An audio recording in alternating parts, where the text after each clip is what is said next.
Dans ce tutoriel, nous allons vous montrer comment concevoir et simuler votre premier projet connecté au réseau. Commencez par créer un nouveau projet. Le projet est un fichier qui contient des informations centrales pour votre système, la référence à son fichier de données météorologiques et certains paramètres généraux liés au projet.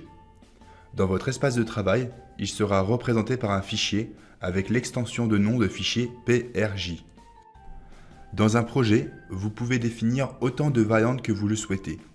Chaque variante de système contient toutes les définitions détaillées de votre système, ce qui entraînera un calcul de simulation. Ces définitions incluent le choix de panneaux solaires et des onduleurs, leur nombre, les ombrages possibles et la disposition géométrique, les connexions électriques, le scénario économique, etc. Dans la base de données, les fichiers représentant les variantes d'un projet porteront le nom de fichier du projet. Pour commencer, vous devez donner un nom à votre projet.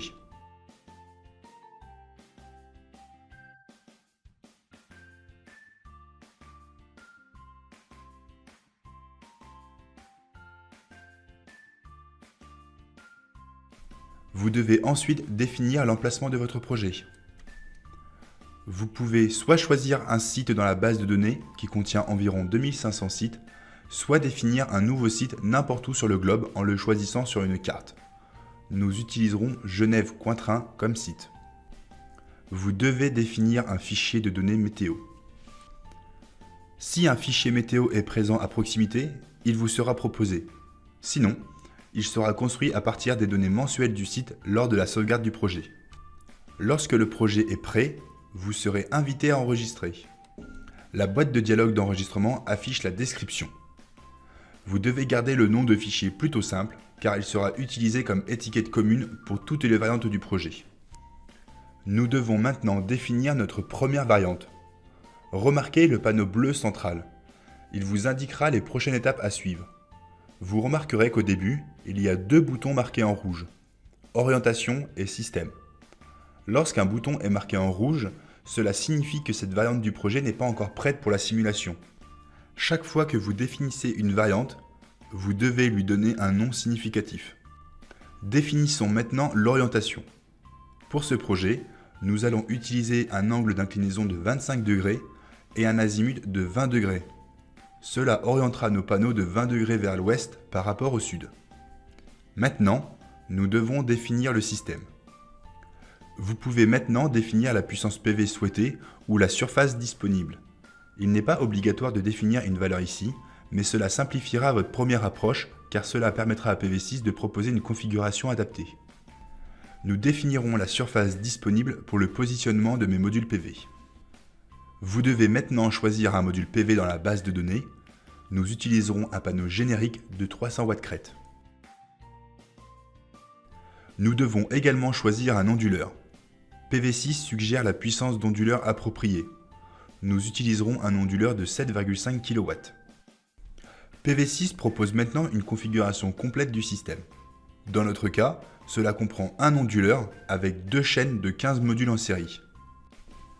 Si vous obtenez un message d'erreur rouge, il y a une erreur et vous devez corriger l'erreur.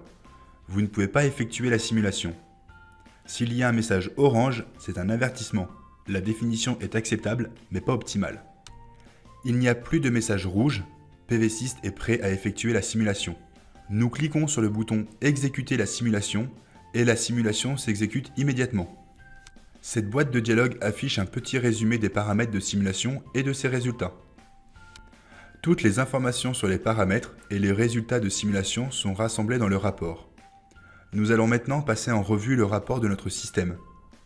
Notez que si vous ajoutez de la complexité et plus de composants à une variante donnée, le rapport peut afficher des graphiques, des diagrammes et des données supplémentaires. Il y a d'abord une page de garde. La deuxième page présente des résumés du projet, du système et des résultats de cette variante de simulation. La troisième page présente tous les paramètres généraux de cette simulation. Les paramètres généraux incluent l'orientation du champ PV et les paramètres d'ombrage utilisés. Les caractéristiques du champ PV vous disent tout sur le système PV. Cela comprend les modules ainsi que les onduleurs. Les pertes de champ vous donnent un aperçu des paramètres utilisés pour calculer les pertes dans le système PV. La quatrième page présente les principaux résultats. Les graphiques en haut vous montrent la production normalisée du système et le ratio de performance sur l'année. Un tableau reprenant les principaux résultats pour chaque mois est également fourni. La page 5 représente un diagramme de tous les flux d'énergie pour représenter toutes les pertes dans le système PV. C'est un indicateur puissant de la qualité de votre système et permettra immédiatement d'identifier les erreurs de dimensionnement le cas échéant. La page 6 montre quelques graphiques spéciaux sur la simulation. Dans notre simulation, vous pouvez voir que le diagramme quotidien des entrées-sorties et la distribution de la puissance injectée dans le réseau sont affichés. Nous pouvons exporter notre rapport de différentes manières, comme un PDF ou une impression directe. Si nous cliquons sur le bouton « Exporter », nous pouvons voir de nombreuses options sur le résultat de simulation qui peuvent être copiées dans un presse-papier. Ceci doit être utilisé lors de la comparaison de plusieurs simulations. Vous pouvez également l'exporter sous forme d'image dans le presse-papier pour le comparer dans un autre logiciel comme Excel. Il est conseillé de sauvegarder vos variantes afin de développer votre projet étape par étape. Pour d'autres utilisations de votre projet, vous devez donner une description significative à chaque variante. Une fois que vous êtes sur la fenêtre de dialogue d'enregistrement, vous pouvez cliquer sur « Enregistrer » pour écraser votre variante actuelle ou « Enregistrer comme nouveau » pour créer une nouvelle variante. Nous pouvons maintenant revenir au système et analyser un outil qui aide au dimensionnement du champ. Un premier graphique montre les contraintes de tension qui détermineront le nombre de modules en série. Vous avez ici les courbes IV du champ photovoltaïque dans les conditions hivernales, c'est-à-dire les hautes tensions, et les conditions estivales, c'est-à-dire les basses tensions. Le graphique montre les limites de tension inférieures et supérieures du suivi du point de puissance maximum ou MPPT. Les valeurs MPP des courbes IV doivent se situer entre ces limites. Vous voyez également la tension maximale en circuit ouvert à basse température. Elle ne doit jamais dépasser la tension maximale absolue autorisée par cet onduleur. Vous pouvez jouer avec le nombre de modules en série dans le système pour voir comment cela affecte la tension maximale. Vous voyez également les limitations de courant d'entrée et de puissance si elles sont spécifiées pour cet onduleur.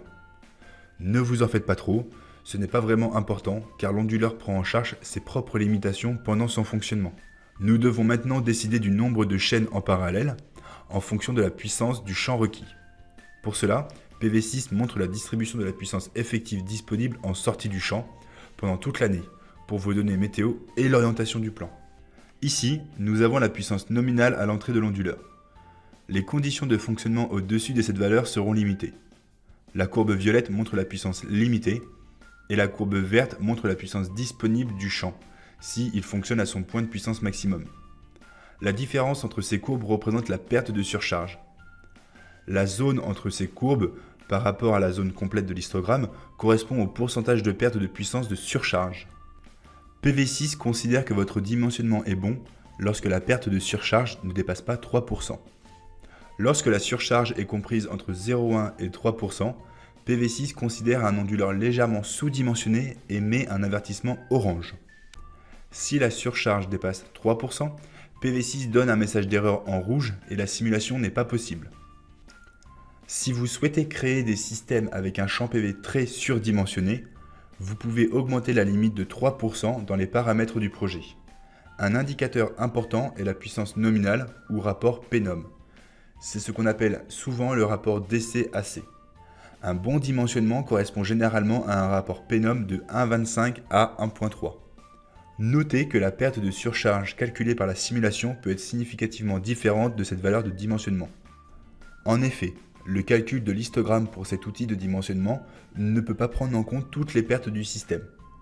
Le résultat de référence sera bien entendu le résultat de la simulation horaire détaillée.